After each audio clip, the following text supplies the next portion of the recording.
মাদক সম্রাট বাদশা জুয়েল সহ আরো কয়েকজনকে আসামি করে আমি বাদী হয়ে কসবা থানায় একটি মামলা করি। মামলা নাম্বার 07, তারিখ হচ্ছে 5ই আগস্ট 5/10/2025।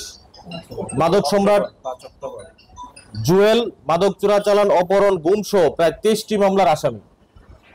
বিভিন্ন থানায়, বাংলাদেশের অনেক থানায় তার বিরুদ্ধে এই পর্যন্ত প্রায় 23টির বেশি মামলা চলমান। কসবার আলোচিত শাওন হত্যা মামলা আসামি এবং তার বিরুদ্ধে রয়েছে একাধিক ওয়ারেন্ট। কসবা থানায় ওয়ারেন্ট তার বিরুদ্ধে একাধিক আছে।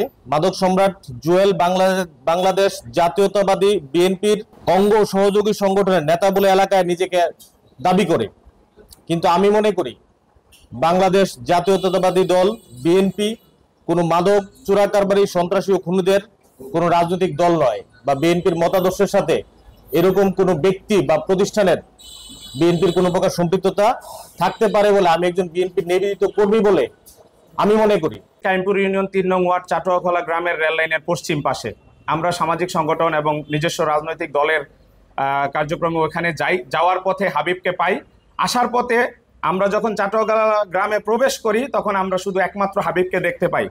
আমরা যখন আমাদের কার্যক্রম শেষ করে আমাদের নির্ধারিত প্রতিনিধির সাথে কথা বলে যখন ফেরার পথে হাবিব এবং দেলোয়ার আমাদেরকে গতিরোধ করে এবং জুয়েল তার আরো 3টি মোটরসাইকেলে 6 জন বিভিন্ন দেশীয় অস্ত্র এবং রান্দা এবং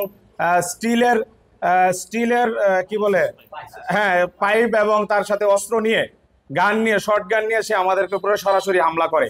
আমার 2 পায়ে এবং মাজা এবং গোড়ালিতে বেধড়ক পেটায় এবং আমার পিঠে তার জখমের সুনির্দিষ্ট প্রমাণ আছে। আমরা কসবা স্বাস্থ্য কমপ্লেক্সে আমরা চিকিৎসা নিয়ে উদ্বিগ্ন প্রকাশ করছি, আমাদের মামলার একটি আসামিও গ্রেপ্তার হয়নি।